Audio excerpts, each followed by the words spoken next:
Hello student, આજે આપણે ધોરણ 12 કેમિસ્ટ્રી ચેપ્ટર નંબર 4માં પ્રક્રિયા વેગ ઉપર તાપમાનની અસર વિશે ભણીશું. હમણાં આપણે આગળના લેક્ચર્સમાં ભણી ગયા છે કે પ્રક્રિયા વેગ મેળવવા માટે આપણે પ્રક્રિયકની સાંદ્રતાનો ઉપયોગ કર્યો હતો. જ્યારે સાંદ્રતાની વાત કરો છો ત્યારે તેના ઉપર તાપમાનની અસર થવાની છે એ આપણે પહેલાં પણ જાણતા હતા, પણ હવે જ્યારે એને આપણે પર્ટિક્યુલર પ્રક્રિયા વેગના સંદર્ભમાં વાત કરીએ તો એ કેવી રીતે થશે એ આપણે સમજીશું. સપોઝ કે આપણી પાસે એક પ્રક્રિયા છે, જેમ કે N2O5 છે, એનું વિઘટન તમે કરો છો. આ જે વિઘટન થશે એની અંદર જ્યારે આ બે પ્રોડક્ટ મળી રહી છે, એટલે કે NO2 અને ઓક્સિજન જે છે એ તમારો છૂટો પડે છે. આ પ્રક્રિયા જે છે એનો મૂળભૂત જથ્થો જ્યારે અડધો થાય છે, મતલબ કે એનો અર્ધાયુષ્ય સમય મારે જો શોધવો હોય તો એ ટેમ્પરેચર જ્યારે બદલતા જશો તો એના માટેનો એ અર્ધાયુષ્ય સમય પણ બદલાતો જશે. મોટાભાગની રાસાયણિક પ્રક્રિયાઓમાં હંમેશા ટેમ્પરેચર બેલેન્સ એટલે કે મીન્સ અચળ રાખવામાં આવે છે. એવી પ્રક્રિયાઓ પણ છે જેનામાં તમારું ટેમ્પરેચર બદલીને એનામાંથી પરિણામો મેળવવામાં આવે છે. અહીંયા જ્યારે તમે ટેમ્પરેચર ઘટાડતા જાઓ છો, જેમ જેમ ટેમ્પરેચર ઘટાડતા જશો એનો જે અર્ધાયુષ્ય સમય હતો, બરાબર છે, T1/2, તો 50 ડિગ્રી સેલ્સિયસ તાપમાને લગભગ જો એ 12 મિનિટે પ્રક્રિયા પૂર્ણ થતી હતી, એ જ જો તમે ટેમ્પરેચર અડધું કરી દો છો તો એનો ટાઈમ જે હતો એ ખૂબ જ વધારે થઈ ગયો. 12 મિનિટથી ડાયરેક્ટ 5 કલાક થઈ ગયો. અને એના કરતાં જો ટેમ્પરેચર ખૂબ જ ઓછું કરી દો છો તો એના માટે એ લગભગ સૌથી વધારે સમય થઈ ગયો, એ છે 10 દિવસ. તમે અહીંયા જોઈ શકો છો કે ટેમ્પરેચરમાં ઘટાડો થયો હતો, ટેમ્પરેચરમાં ઘટાડો કર્યો અને એની સાથે એનો જે વિઘટન માટેનો જે દર હતો, એટલે તમે એવું કહી શકો છો કે જે પ્રક્રિયા વેગ હતો એ પ્રક્રિયા વેગ કેવો થઈ ગયો, ઘટી ગયો. આ ઉદાહરણથી તમે એવી રીતે સમજી શકો છો. એના માટેના જે નિયમો હતા એ નિયમમાં તમે કન્સિડર કરો છો તો બીજું પણ ઉદાહરણ જો સમજી લઈએ, જેમ કે KMnO4 છે, એ KMnO4માં જ્યારે તમે ઓક્ઝેલિક એસિડ એડ કરો છો ત્યારે એનામાંથી જે રંગ પરિવર્તનની ઘટના થાય છે, એટલે કે જે KMnO4નો જે રંગ દૂર થવાનો હોય છે, એ દૂર થવાની જે પ્રક્રિયા છે એ નીચા તાપમાન કરતાં ઊંચા તાપમાને ખૂબ જ ઝડપથી થાય છે. તો જ્યારે એ પ્રક્રિયા તમે ઊંચા તાપમાને કરો છો તો તમને આનું રિઝલ્ટ ખૂબ જ જલ્દીથી મળી જશે. તો આ પણ એક પ્રક્રિયા છે KMnO4નો રંગ દૂર થવાનો, બરાબર. KMnO4નો રંગ દૂર થવાની આ જે પ્રક્રિયા છે એનામાં પણ આપણે એ વસ્તુ સમજ્યા કે ટેમ્પરેચર જે છે એ મહત્ત્વનું છે. જો તમે જે ટેમ્પરેચર પર પ્રક્રિયા કરી રહ્યા છો જો એને અનુકૂળ હશે તો એ વ્યવસ્થિત એ જ પ્રક્રિયા વેગથી થતી રહેશે, પણ જો એ પ્રક્રિયાને એ તાપમાન અનુકૂળ નથી તો તમારી પ્રક્રિયા જે છે એ પૂર્ણ થવામાં સમય લગાડશે અથવા તો પ્રક્રિયા પૂર્ણ થાય નહીં. આ જે બધી વસ્તુઓ મળી એના આધારે એક આમ જોઈ શકાય છે કે જે પ્રક્રિયા ઉપર કામ કરવાનું હતું એના આધારે એની અંદર એનો નિયમ આપ્યો અને એ આર્હેનિયસ નામના વૈજ્ઞાનિકે એક સમીકરણ દ્વારા સમજાવ્યું. આર્હેનિયસ પહેલાં પણ બીજા વૈજ્ઞાનિકો કામ કર્યું હતું જેનામાં વોન્ટહોફ અને સ્વીડિશ વોન્ટહોફ હતા, પણ આર્હેનિયસે આ સમીકરણને સંપૂર્ણ રીતે સાબિત કરી અને તમને તાપમાનની પ્રક્રિયા વેગ પર શું અસર થાય છે એની ડિટેલ આપી. આર્હેનિયસનું જે સમીકરણ હતું એ સમીકરણ ખાસ તમારે યાદ રાખવાનું. એ આર્હેનિયસનું સમીકરણ જે છે K = A × E આ સ્મોલ ઈના ઘાતમાં જે છે એની અંદર જો વાત કરો છો તો એ કઈ વસ્તુ કઈ છે, તો જેનામાં એ તમે કહી શકો છો કે આ સક્રિયકરણ ઉર્જા છે. R જે છે આપણે જાણીએ જ છે વાયુ અચળાંક છે, T જે છે એ તાપમાન છે, K જે છે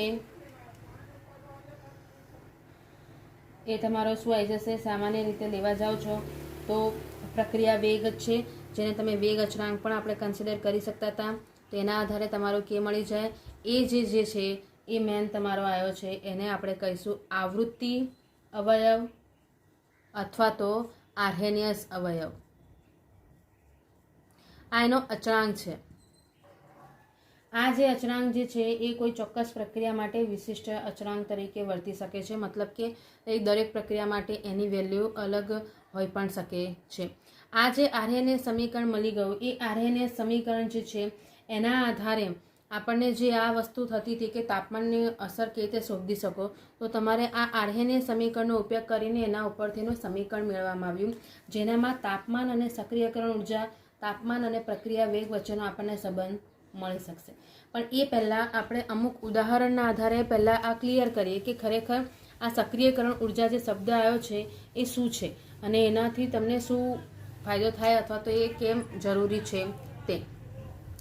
સામાન્ય ઉદાહરણ જો લઈએ છીએ તો અહીંયા હાઇડ્રોજન અને આયોડાઇડ વચ્ચેની પ્રક્રિયા જ્યારે થાય તો એનામાંથી આપણને નિપજ તરીકે મળી જશે 2HI. હવે જો આ પ્રક્રિયાને દેખીએ તો H2 છે એટલે 2 હાઇડ્રોજન આયા, એની 2 આયોડિન સાથેની પ્રક્રિયા થાય તો એનામાંથી એક મધ્યસ્થી નિપજ મળી જાય છે. મધ્યસ્થી નિપજ એટલે અહીંયા હાઇડ્રોજન જે છે આયોડિન સાથે જોડાઈ જશે. આ જે છે એ આપણી મધ્યવર્તી નિપજ બની છે. મધ્યવર્તી સંકીર્ણ પણ કહી શકો છો અને એને આપણે શું કરીશું, એને બીજું પણ નામ આપી શકાય, એ છે સક્રિયકૃત સંકીર્ણ પણ કહી શકાય છે. એનામાંથી જ્યારે છેલ્લે જ્યારે મળશે તો તમને 2HI નિપજ તરીકે મળી જાય. તો આ જે વસ્તુ છે એ વસ્તુને જો આપણે આવી રીતે પણ સમજી શકીએ છીએ કે કેવી રીતે બે જે પ્રક્રિયકો છે એમની વચ્ચે પ્રક્રિયા થઈ અને એક નિપજ મળે છે. અહીંયા મધ્યવર્તી સંકીર્ણ એટલા માટે આપ્યું છે કે આ જ્યારે પ્રક્રિયા થઈ રહી છે એ દરમિયાન તમને ખૂબ જ ઓછા સમય માટે આ મધ્યવર્તી સંકીર્ણ જે છે એ અસ્તિત્વમાં જોવા મળશે. પણ આ મધ્યવર્તી સંકીર્ણ જે છે એની રચના કરવા માટે જે ઉર્જા વપરાય એને જ શું કહેવાય છે, સક્રિયકરણ ઉર્જા. એટલે તમે એવી વ્યાખ્યા કરી શકો છો કે મધ્યવર્તી સંકીર્ણ સક્રિયકૃત સંકીર્ણની રચના માટે જરૂરી ઉર્જાને સક્રિયકરણ ઉર્જા કહેવાય. આ જે છે એને તમે ગ્રાફ દ્વારા પણ સમજી શકો છો. જેમ કે સાદી સિમ્પલ અહીંયા આપણે ગ્રાફ બનાવીએ. પ્રક્રિયા અક્ષ મતલબ પ્રક્રિયા કઈ દિશામાં આગળ વધી રહી છે એના આધારે એનો પ્રક્રિયા અક્ષ કીધો. એનો હું ગ્રાફ બનાવું છું સ્થિતિજ ઉર્જા વર્સિસનો.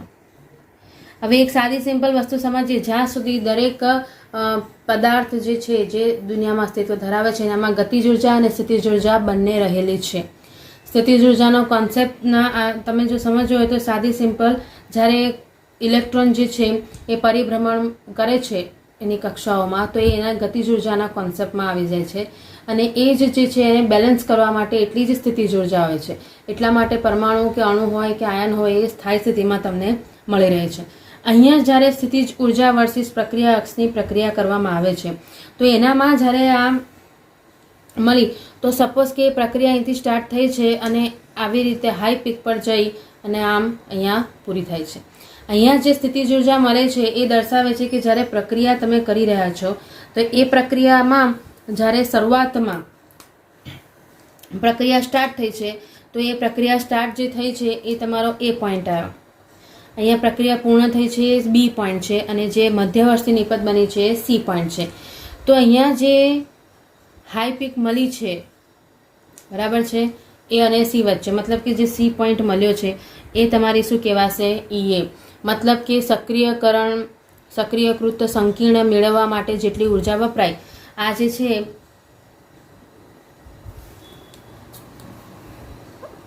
સક્રિયકૃત સંકીર્ણ મેળવવા માટેની ઉર્જા થઈ તો એ એની શું કહેવાશે, ઈ એની વેલ્યુ કન્સિડર થાય. અહીંયા તમે જોઈ શકો છો કે અહીંયા તમને એક ડિફરન્સ મળી જાય છે કે જે શરૂઆતમાં જે પ્રક્રિયકોની સ્થિતિજ ઉર્જા હતી એના કરતાં નિપજની સ્થિતિજ ઉર્જા જે છે એ ઓછી છે કારણ કે પ્રક્રિયકમાંથી નિપજ બની ગયો છે. તો અહીંયા તમને જે એન્થાલ્પીનો ડિફરન્સ મળે છે ડેલ્ટા એચ એન્થાલ્પી એટલા માટે કહ્યું છે કે શરૂઆતમાં જે ઉર્જા વપરાય છે એને અંતિમ ઉર્જા જે વપરાય છે બંનેનો ઉપયોગ કરીને તમે એની એન્થાલ્પીનો ફેરફાર શોધી શકો છો. આ જે વસ્તુ મળી છે એનામાં આપણને જે હાઈએસ્ટ પીક મળ્યો છે એને સક્રિયકરણ ઉર્જા કહી શકાય છે. આના આધારે તમારે જ્યારે આગળ વાત જો સમજીએ તો તમને અહીંયા આપી દીધી છે કે પ્રક્રિયકમાંથી નિપજનો જ્યારે ફેરફાર થાય છે એના માટે જે એન્થાલ્પી વપરાય એનો આધાર ફક્ત અને ફક્ત પ્રક્રિયક અને નિપજો જે છે એના સ્વભાવ ઉપર રહેલો છે. મતલબ તમે કયા પ્રકારનો પદાર્થ વાપરો છો, કયો પ્રક્રિયક હશે અને એમાંથી શું નિપજ બનશે એના આધારે જ તમે કહી શકો છો કે એને એન્થાલ્પી ફેરફાર કેવી રીતે હશે. આની અંદર જ્યારે કોઈ પણ પ્રક્રિયા થતી હોય તો એવું જરૂર નથી કે બધી જ જે પ્રક્રિયકો છે એની સ્થિતિજ ઉર્જા સમાન હોય, ગતિજ ઉર્જા સમાન હોય, એનામાં ચેન્જ હોઈ શકે છે. અને અહીંયા જ્યારે તમે કોઈ પણ આવી પરિસ્થિતિમાં પ્રક્રિયકોની જ્યારે ગતિજ ઉર્જા અલગ અલગ હોય તો એના માટે બોલ્ટ્ઝમેન અને જેમ્સ ક્લાર્ક મેક્સવેલ એ નામના વૈજ્ઞાનિકો જે હતા, જેમ્સ ક્લાર્ક મેક્સવેલ નામના જે વૈજ્ઞાનિક હતા, એમને એનો સંખ્યાત્મક રીતે ઉપયોગ કરી, એટલે કે સંખ્યાકીય શાસ્ત્રનો ઉપયોગ કરીને આની પ્રોબ્લેમ સોલ્વ કરી. જેનામાં એને એવું કહી દીધું કે જે ગતિજ ઉર્જા જે છે, ગતિજ ઉર્જા મતલબ ઈ, સામાન્ય સિમ્પલ જો કન્સિડર કરો છો તો એ ગતિજ ઉર્જા જે છે ઈ જે છે એનો ઉપયોગ કર્યો અને અણુઓના અંશ સાથેનો એનો સંબંધ મેળવવાનો ટ્રાય કર્યો. એનામાં એને શું કીધું કે અણુઓનો અંશ જે દર્શાવાય છે NE/NT. અહીંયા NE જે છે એ શું છે, ઈ ઉર્જા ધરાવતા અણુઓની સંખ્યા.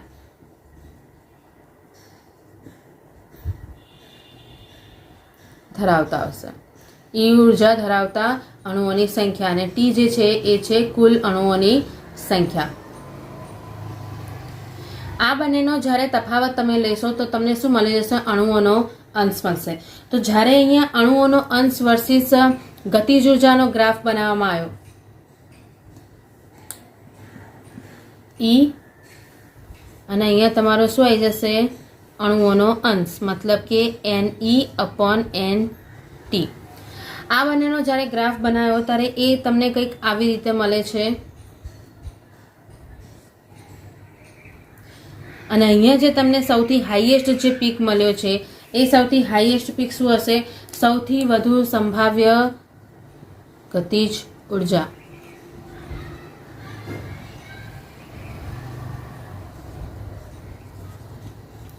તમે એવું કહી શકો છો કે જે ગતિજ ઉર્જાએ જે હાઈએસ્ટ પીકે તમને અણુઓનો અંશની વેલ્યુ જે સૌથી હાઈ મળી છે એ એનું શું કહેવાશે, સૌથી સંભાવ્ય ગતિજ ઉર્જા કહેવાશે. આ જે છે એના આધારે એમને એક માહિતી આપી દીધી કે જે સંભાવ્ય ગતિ ઉર્જા જે છે એ ખરેખર દર્શાવે શું છે, તો મહત્તમ અણુઓનો અંશ દર્શાવે છે. તમે આની સીધી ડેશ લાઈન જે દેખાય છે એ તમે જોઈ શકો છો કે આના કરતાં આની વેલ્યુ વધારે છે. તો અહીંયા 0 થી સ્ટાર્ટ થઈ અને સૌથી સંભાવ્ય ગતિજ ઉર્જાનો જ્યારે પીક મળે છે ત્યારે એ હાઈએસ્ટ પીક હોય છે અને એ હાઈએસ્ટ એનો અણુઓનો અંશ હોય છે. હવે આ જે હાઈએસ્ટ અણુઓનો અંશ જે હોય છે એનામાં તમે જોઈ શકો છો કે એના માટે પછી એને ઉર્જા પણ વધુ વાપરવી પડે. એનામાં ફરી નવો સાયન્ટિસ્ટ આવ્યો અને એ નવા સાયન્ટિસ્ટે જેમાં બોલ્ટ્ઝમેને એક ગ્રાફ આપી દીધો. એ બોલ્ટ્ઝમેને ગ્રાફ જે આપ્યો છે, નવો સાયન્ટિસ્ટ મીન્સ એને જે શરૂઆતમાં જે કામ કર્યું હતું એનામાં એને માહિતી આપી કે સૌથી વધુ સંભાવ્ય ગતિજ ઉર્જા કઈ છે.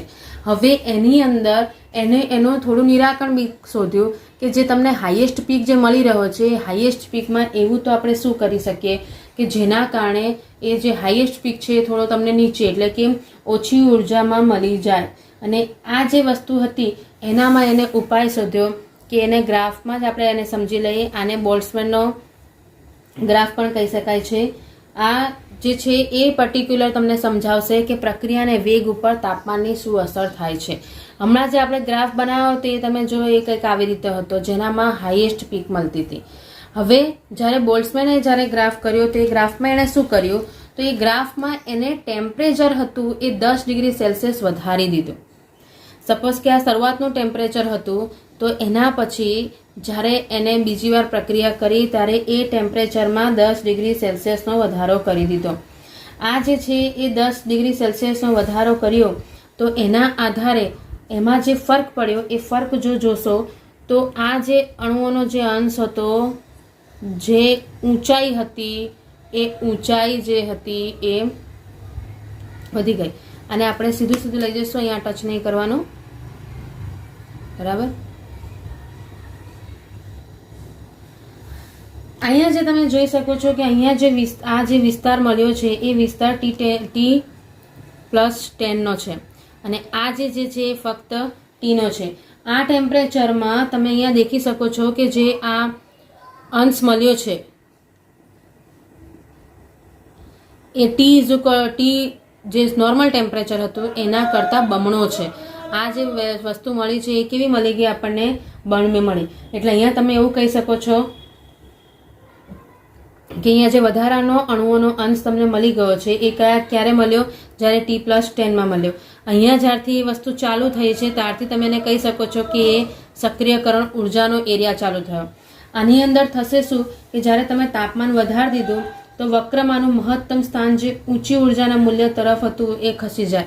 એટલે કે અહીંયા જે છે એની પહોળાઈ વધી ગઈ, અને પહોળાઈ વધી ગઈ છે એના કારણે જ્યારે એનું અંદરનું ક્ષેત્રફળ જે છે એ અચળ રહેતું નથી, કારણ કે દરેક સમયે કુલ જે સંભાવ્યતા જે આપણે ગતિજ ઉર્જા મેળવવી હતી એ 1 હોવી જોઈએ, પણ અહીંયા આપણને અહીંયા મળતું 1 હોવી જોઈએ, એટલા માટે એનું ક્ષેત્રફળ જે છે એ અચળ રહેતું નથી। અહીંયા મેક્સવેલ બોલ્ટ્ઝમેને ઈએનું સ્થાન પણ ચિહ્નિત કરીને આપી દીધું, જે આપણે અહીંયા દર્શાવ્યું છે।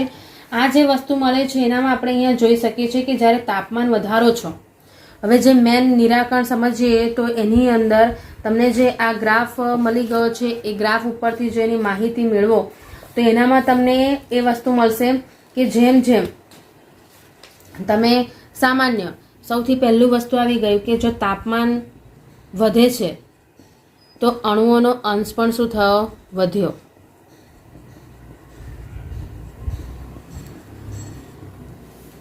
આ ગ્રાફ આપણો હતો ગતિજ ઉર્જા વર્સિસ અણુઓનો અંશનો, એટલે એ દર્શાવવાનું રહી ગયું હતું। અહીંયા જો તાપમાન વધશે તો અણુઓનો અંશ પણ વધશે જ, અને એ જે છે એ તમે એમ કહી શકો છો કે જેમ આ જે અણુઓનો અંશ વધશે એના કારણે ઈએ કરતાં વધારે ઉર્જા સાથે તે અથડાય છે। અહીંયા જ્યારે સક્રિયકરણ ઉર્જા જે છે એ વધે છે તો એની સાથે સાથે શું વધશે? અણુઓનો અંશ જે છે એ પણ કેવો થઈ જશે? બમણો થશે। એમાં તમે કહી શકો છો પર્ટિક્યુલર જે શરૂઆતમાં હતો એના કરતાં ડબલ થઈ ગયો। આમ પ્રક્રિયા વેગને એ બમણો થવા તરફ એ પ્રેરે છે જ્યારે તમે ટેમ્પરેચરમાં ખાલી 10 ડિગ્રી સેલ્સિયસનો વધારો કરો છો, અને આના જ આધારે મેન એનું સિદ્ધાંત તમે કહી શકો છો કે રાસાયણિક પ્રક્રિયા માટે 10 ડિગ્રી સેલ્સિયસ તાપમાનનો વધારો કરવાથી વેગ અચળાંક લગભગ બમણો થઈ જાય છે। સોરી, એટલે અહીંયા શું થઈ ગયું કે ખાલી તમે 10 ડિગ્રી સેલ્સિયસનો તાપમાનનો વધારો કરો છો તો એનો પ્રક્રિયા વેગ અથવા તો વેગ અચળાંક જે છે એ પણ કેવો થઈ જાય છે? બમણો। એની સાબિતી તમે આ ગ્રાફ ઉપરથી મેળવી શકો છો। આની અંદર જે આપણને ડિફરન્સ મળ્યો છે એ ડિફરન્સના આધારે આર્હેનિય સમીકરણ ઉપરથી પણ તમે એના સંબંધ મેળવી શકો છો કે ખરેખર આ તાપમાનમાં વધારો કર્યો તો કેમ એના અણુઓનો અંશ બમણો થઈ ગયો, અથવા તો કેમ વેગ અચળાંક તમારો બમણો થયો, એની વસ્તુ આપણે એનામાં સમજવી પડે। તો એના સમીકરણના ઉપયોગથી આપણે સમજીએ। જે સમીકરણ એને આપ્યું છે એ સમીકરણ શું હતું કે K = A × E−EA/RT। આ જે સમીકરણ મળ્યું છે એની અંદર જો હું બંને સાઈડ સાદી સિમ્પલ રીતે એમ કહેવા જાઉં કે હું ln લઉં છું, એટલે કે મીન્સ લોગેરિધમનો આપણે યુઝ કરવાનો છે, પણ હું અહીંયા બંને જગ્યાએ એમ સામાન્ય ઘાતાંક લખું છું। હવે ln અને e એકબીજાના વિરુદ્ધ છે, એટલે જ્યારે ln લખશો તો આ e અને ln બંને જતા રહે, ln a પ્લસ જેમ કે અહીંયા ln e EA/RT આ રીતે લખીશ તો આ ln અને e જતા રહેશે અને તમારી પાસે બાકી રહી જશે EA/RT ln k। તો આ જે સમીકરણ મળ્યું છે એ સમીકરણના આધારે પણ જ્યારે એનો ગ્રાફ બનાવવામાં આવે છે, એનો ગ્રાફ એટલે તમારે yx = mx + c એ કોન્સેપ્ટના આધારે જ્યારે કામ કરવું હોય તો EA/RT + ln a। તો આ y બની ગયો, આ m, આ જે t વાળું આવ્યો એ x બન્યો, અને આ બની ગયો c। તો અહીંયા જ્યારે તમે એનો ગ્રાફ બનાવશો તો એ ગ્રાફ તમને કંઈક આવી રીતે મળશે। એનામાં જે આંતરછેદની વેલ્યુ જે છે એ તમને કેટલી મળી ગઈ? ln a જેટલી મળી। એનો જ્યારે ઢાળ બનાવશો તો એ ઢાળની કિંમત તમને મળી ગઈ -EA/R, અને ગ્રાફ આપણે શાના વર્સિસનો દોર્યો છે? ln k વર્સિસ 1/t નો ગ્રાફ બનાવ્યો છે, બરાબર છે।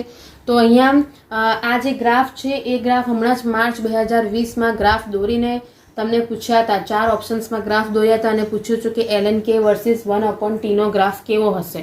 તો એ વખતે આપણને યાદ આવી જવું જોઈએ કે એ ઢળતો આવે કે મીન્સ એનામાં ઘટ પડે છે એ રીતે આવે, એટલા માટે માઇનસ સાઇનમાં તમારો આન્સર આવે છે.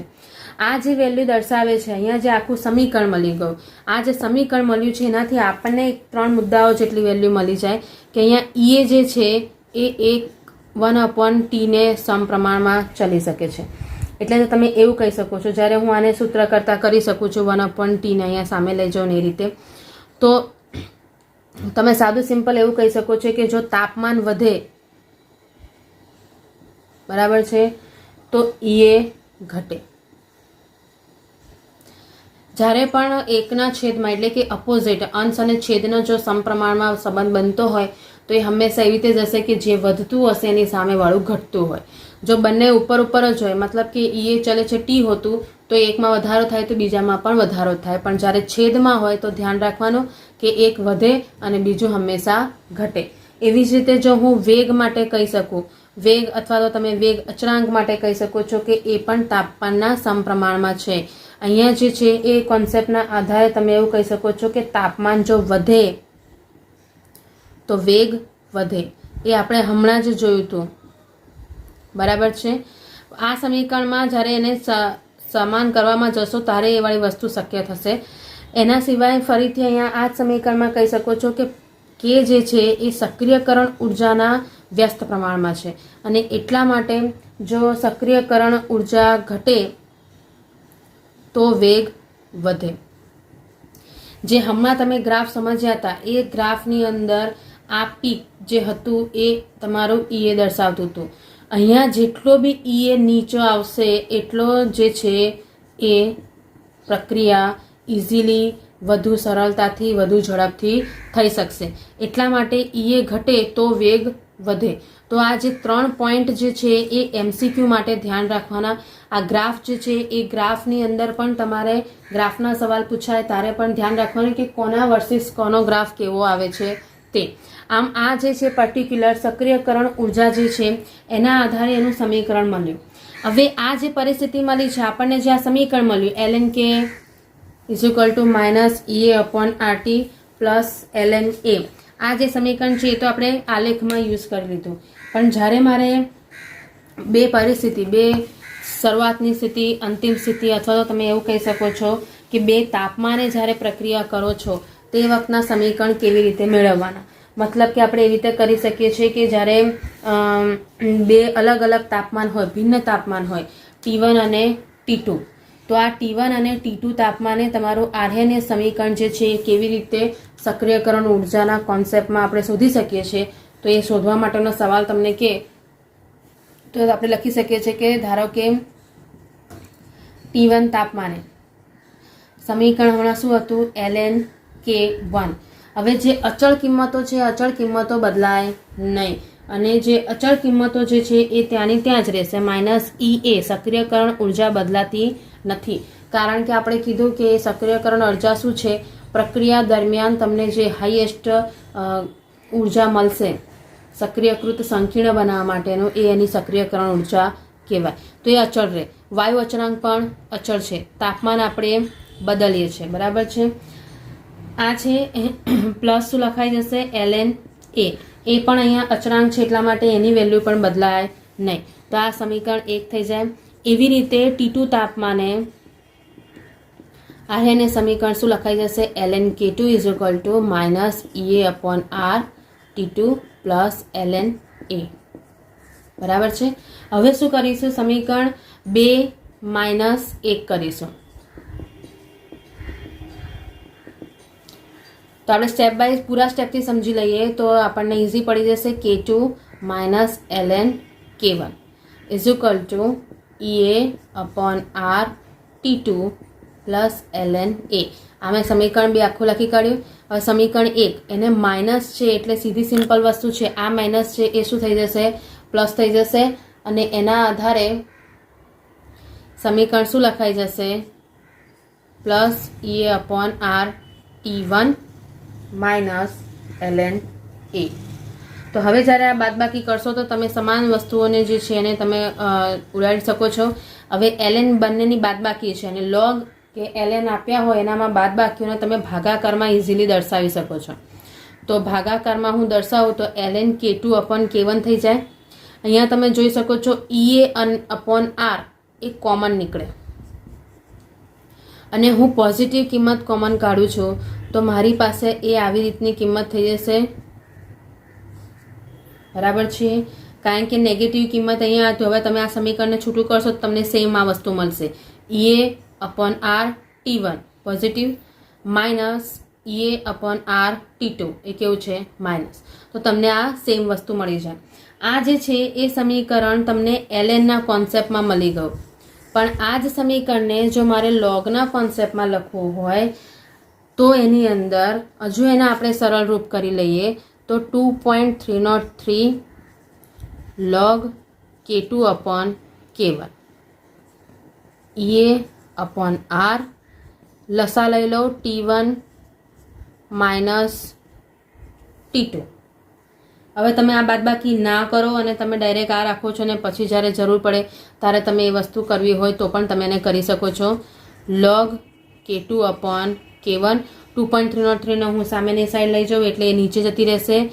EA upon 2.303 R.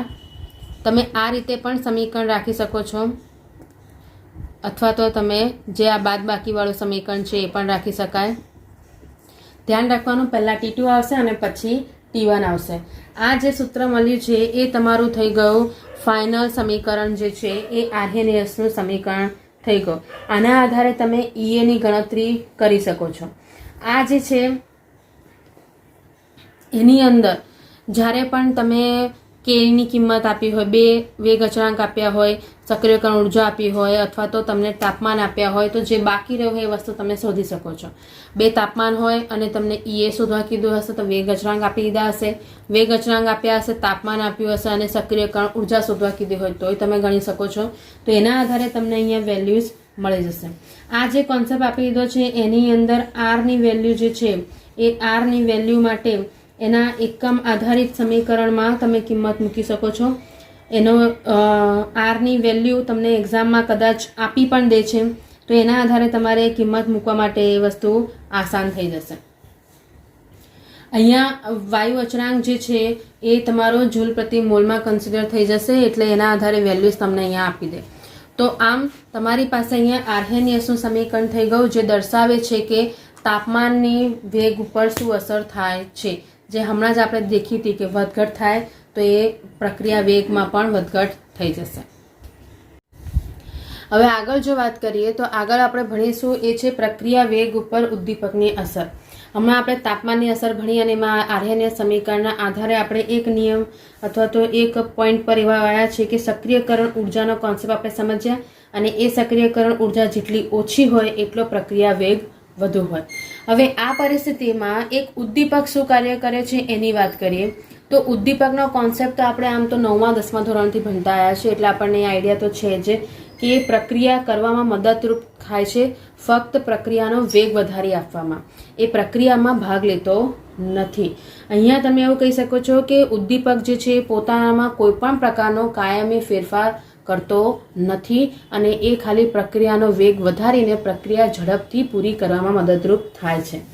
જેમ કે અહીંયા સામાન્ય સિમ્પલ ઉદાહરણ તમે લઈ શકો છો. તો તમને જે ઉદાહરણ લઈએ તો KClO3 તમને અહીંયા આપી દીધું છે. એની જ્યારે MnO2ની હાજરીમાં મેગ્નેશિયમ ડાયોક્સાઇડની હાજરીમાં જ્યારે પ્રક્રિયા કરશો તો નિપજ તો એ જ મળશે જે તમે ઉદ્દીપકની ગેરહાજરીમાં કરશો પણ પ્રક્રિયા જે છે એ વધુ ઝડપથી થઈ શકે છે. અહીંયા ઉદ્દીપક જે છે હંમેશા પ્રક્રિયાનો વેગ વધારી આપનાર તરીકે જ ઓળખાય છે. કોઈ પ્રક્રિયા એવી હોય જેનામાં વેગમાં ઘટાડો થતો હોય તો એનામાં એ ઉદ્દીપક નહીં પણ એ નિરોધક તરીકે વપરાશે. એટલે એ પોઈન્ટ આપણે સમજીને ચાલો. અહીંયા જો આપણે એવું કહી શકીએ છીએ કે ઉદ્દીપક જે છે એ ખરેખર જોવા જાઓ તો મધ્યવર્તી જે સંકીર્ણ બને છે એ સંકીર્ણ બનાવવામાં મદદરૂપ થાય છે. કારણ કે મધ્યવર્તી સંકીર્ણ પણ કેવું હોય છે અસ્થાયી.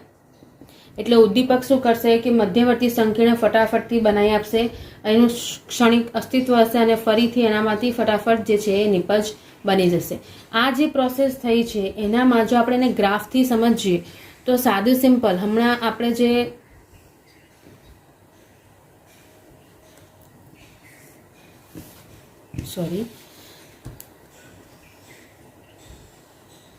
આપણે પ્રક્રિયા અક્ષ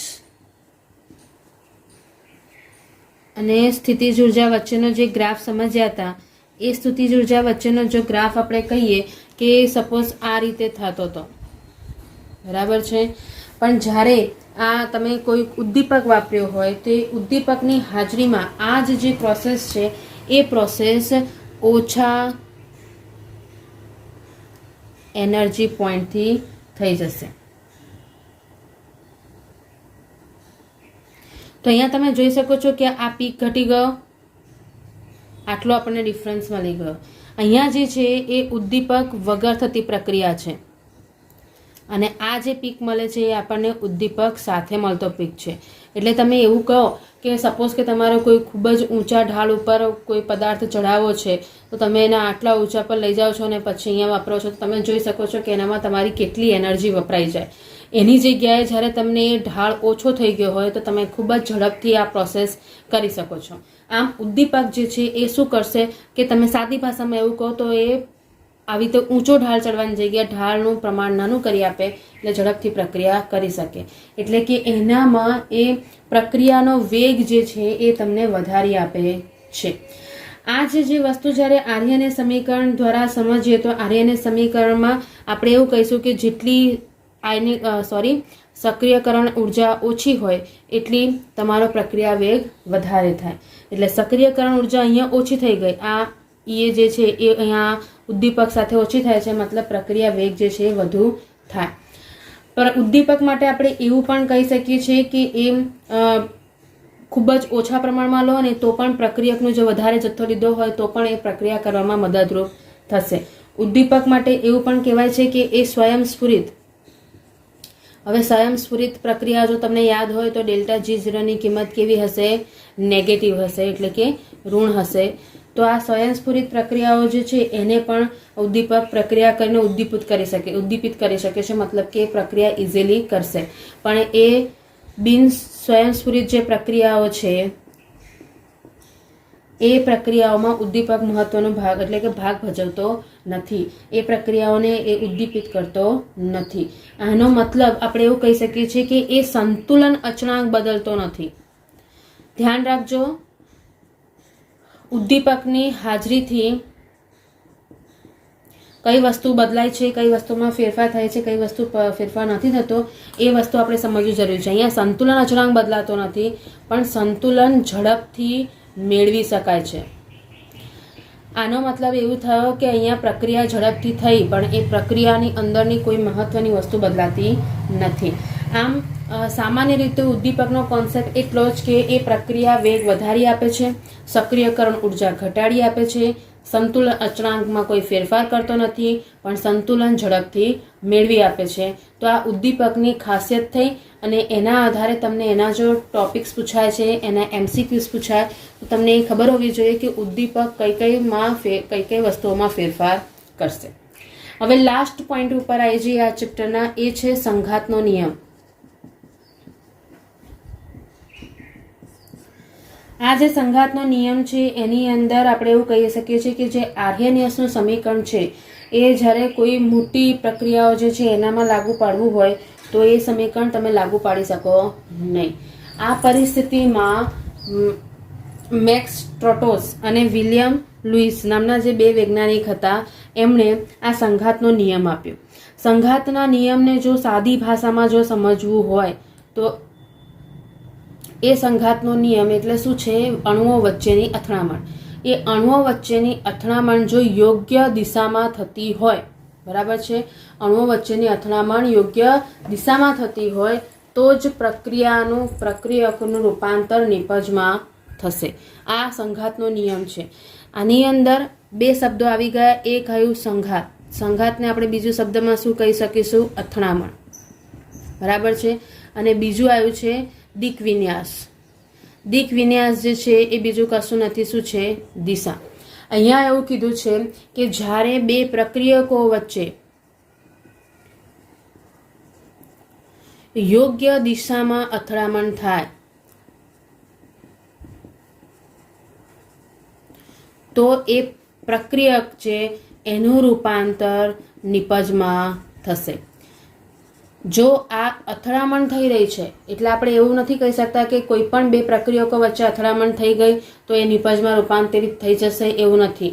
અથડામણ જે છે એ યોગ્ય દિશામાં થાય તો જ એનું નિપજમાં રૂપાંતર થશે. એ આ સંઘાતનો નિયમ દર્શાવે છે.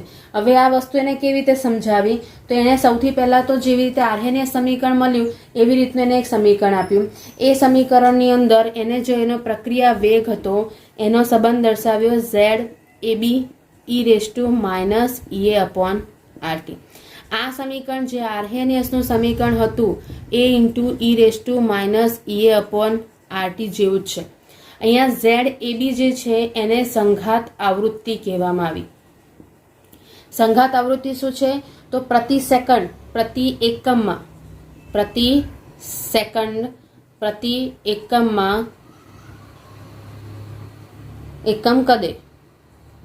એકમ કદે જે સંઘાતની સંખ્યા છે એને શું કહેવાય છે, સંઘાત આવૃત્તિ. એટલે કે મીન્સ જેટલા પ્રમાણમાં અથડામણ થઈ છે એનો જે દર છે એની શું કહેવાશે, સંઘાત આવૃત્તિ. આ જે સંઘાત આવૃત્તિ જે છે એને જો તમે આર્હેનિયસ સમીકરણ સાથે કમ્પેર કરો, આ બે સમીકરણને, તો તમે અહીંયા જોઈ શકો છો કે જે આર્હેનિયસ અવયવ હતો એને તમે સંઘાત આવૃત્તિ સાથે સરખાવી શકો છો. અહીંયા જે EA ની વેલ્યુ જે છે એ e−EA/RT એ EA કરતાં વધારે કે ઓછી ઉર્જા ધરાવતા અણુઓનો અંશ દર્શાવે છે.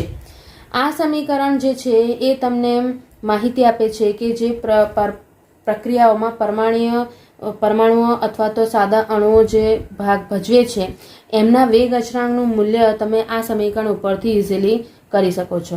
અહીંયા જ્યારે પણ જેમ કીધું એમ કે યોગ્ય દિશામાં જ સંઘાત થાય તો જ એ પ્રક્રિયા થઈ શકે છે, એટલે કે એ પ્રક્રિયકનું નિપજમાં રૂપાંતર થાય.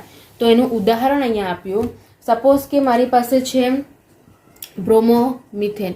એ બ્રોમોમિથેનની હું હાઇડ્રોક્સિલ આયન સાથે પ્રક્રિયા કરું છું તો એનામાંથી મને મિથેનોલ અને બ્રોમિન આયન અહીંયાથી છૂટો પડીને મળી ગયો. આ સાદી સિમ્પલ પ્રક્રિયા છે. પણ આની જ્યારે તમે વાત કરશો કે જે યોગ્ય દિશાની સંદર્ભ લઈએ છે એના કેવી રીતે તમે એને દર્શાવી શકો, તો અહીંયા જ્યારે તમે જોઈ શકો છો કે આ જો હું બ્રોમોમિથેન લખું છું તો સાદી સિમ્પલ વસ્તુ, બ્રોમિન ઉપર આંશિક ઋણ વીજભાર અને કાર્બન ઉપર આંશિક ધન વીજભાર આવે. હવે જો એમના અથડામણની દિશા આપણે જોઈએ તો એ અથડામણની દિશામાં હું એવું કન્સિડર કરું કે સપોઝ કે આ યોગ્ય દિક વિન્યાસમાં થાય છે, મતલબ એની દિશા સરખી છે. દિશા સરખી ક્યારે કહેવાય, બે નેગેટિવ અણુઓ સાથે જોઈન્ટ થવાના નથી. બે અણુઓને જોઈન્ટ કરવામાં જેમાં બંને નેગેટિવ હોય તો એકની એન્ટ્રી ક્યાં સાઈડથી હોવી જોઈએ, એના અપોઝિટ સાઈડથી હોવી જોઈએ. જે આ વસ્તુ આપણે SN2 ક્રિયાવિધિમાં ભણી ગયા. તો અહીંયા તમે જોઈ શકો છો કે OH જે છે આ પાછળ બેક સાઈડથી એન્ટ્રી થશે. તો એના કારણે તમારો જે નેગેટિવ વચ્ચેનું અપાકર્ષણ હતું એ અપાકર્ષણ અહીંયા દૂર થઈ જાય, તમારી મધ્યવર્તી નિપજ મળશે અને છેલ્લે એનામાંથી BRનો અણુ છૂટો પડી જાય અને તમારી ફાઇનલ નિપજ અહીંયા મળી જશે. જ્યારે અયોગ્ય દિક વિન્યાસ હોય, મતલબ કે અયોગ્ય દિક વિન્યાસમાં શું થઈ જશે, સપોઝ કે આ પહેલી પરિસ્થિતિ છે અને આ બીજી પરિસ્થિતિ છે. તો બીજી પરિસ્થિતિમાં શું થશે કે જે બાજુ બ્રોમિન જોડાયેલો છે એ જ બાજુ OH જોડાવાનો ટ્રાય કરશે તો એમની વચ્ચે શું ઉત્પન્ન થશે, અપાકર્ષણ ઉત્પન્ન થશે. અને અપાકર્ષણ ઉત્પન્ન થવાથી આ પ્રક્રિયા થાય નહીં. બરાબર છે. તમે અહીંયા જોઈ શકો છો કે બંને નેગેટિવ આયન છે. એક નેગેટિવની હાજરી છે અને બીજો નેગેટિવ ત્યાંથી જ એન્ટ્રી કરશે તો એની કોઈ શક્યતા નથી, કારણ કે બંને વચ્ચે અપાકર્ષણ જ એટલું વધારે થશે કે OH આયન જે છે BR આયનને ત્યાંથી દૂર કરી જાતે જોડાઈ શકે નહીં. આમ સંઘાતનો નિયમ તો જરૂરી છે, જેનામાં અથડામણ જરૂરી છે. સૌથી પહેલી અથડામણ જરૂરી છે, પણ એ અથડામણ યોગ્ય દિશામાં હોય તો જ એનું નિપજમાં રૂપાંતર થાય એ વસ્તુ આપણે અહીંયા સમજી શકીએ છીએ. અને એટલા જ માટે જે એનું સમીકરણ હતું એ સમીકરણને હજુ થોડુંક એડવાન્સ કરી દીધું, જેનામાં એને P એવો અવયવ યુઝ કર્યો. એ P જે છે એ શું બતાવે છે, યોગ્ય દિશા. જો યોગ્ય દિશામાં પ્રક્રિયા થશે, અથડામણ થશે અણુઓ વચ્ચે, તો જ એ પ્રક્રિયા થઈ અને એનો પ્રક્રિયા વેગ તમને નિપજમાં એટલે પ્રક્રિયા વેગ તમે નક્કી કરી શકશો. આમ સંઘાત સિદ્ધાંત જે છે એમ યુઝફુલ છે, પણ એની થોડીક ખામી પણ છે. એ ખામી તમને એવું આપ્યું છે કે જ્યારે આ સંઘાત નિયમ શોધવામાં આવ્યો તો ત્યારે અણુઓને સખત ગોળા તરીકે કન્સિડર કર્યું છે અને ત્યારે પછી એમનામાં અથડામણનો કોન્સેપ્ટ લાગુ પાડવામાં આવ્યો. તો જ્યારે સખત ગોળાની વાત કરો છો તો એ કોન્સેપ્ટ એવું આવી ગયું કે સખત ગોળો છે તો એમની વચ્ચે કોઈ બંધ તૂટવાના નથી અને કોઈ બંધ બનવાના નથી. એટલે એ જે છે એ ખરેખર જો પરમાણુઓની ગોઠવણી જે છે, પરમાણુની જે રચના છે એને અનુસરતું નથી. એટલા માટે આ પહેલી એની ખામી જોવા મળી. આ જે છે એ વસ્તુ એની ડિટેલિંગ તમે બીજી પણ આગળ બીજા સ્ટાન્ડર્ડ્સમાં ભણશો, પણ અહીંયા તમારે આટલી વસ્તુ અહીંયા સમજવાની છે. આ સંઘાતની અંદર એક બીજો શબ્દ આવ્યો છે કે જ્યારે સંઘાત અથડામણ ક્યારે થશે, જ્યારે એની પાસે જે અણુઓ જે છે એના પાસે પૂરતી ગતિજ ઉર્જા હોય, જેને દેહલી ઉર્જા પણ કહેવાય છે, અથવા તો એને થ્રેશોલ્ડ ઉર્જા પણ કહેવાશે. જો કોઈ પણ પરમાણુ અણુ કે આયન વચ્ચે માં આવી ગતિજ ઉર્જા જે પૂરતી થ્રેશોલ્ડ ઉર્જા નહીં હોય તો એમની વચ્ચે કોઈ પણ પ્રકારની અથડામણ જ નહીં થાય, અને અથડામણ નહીં થાય તો પછી એની દિશા કઈ છે એનું કોઈ મહત્વ રહે નહીં. એટલે અહીંયા જ્યારે તમારી પાસે દેહલી ઉર્જા બીજું કશું નથી, એક સક્રિયકરણ ઉર્જા અને એનામાં પોતાની જે આંતરિક ઉર્જા જે છે એનો સરવાળો છે. એટલે અહીંયા દેહલી જ ઉર્જા જે છે એ કોન્સેપ્ટ ના આધારે જો પરમાણુ આયન કે અણુ પાસે પર્ટિક્યુલર ફિક્સ દેહલી ઉર્જા હશે તો જ સંઘાતનો નિયમના આધારે યોગ્ય દિશામાં અથડામણ થતાં નિપજનું રૂપાંતર થશે. આમ થિયરિકલ રીતે આ ચેપ્ટર અહીંયા પૂરું થાય છે. લખાણ સંબંધિત જે હમણાં આપણે છેલ્લા આર્હેનિયસ સમીકરણના જે દાખલાઓ બાકી છે એ આપણે હવે નેક્સ્ટ લેક્ચરમાં કરીશું.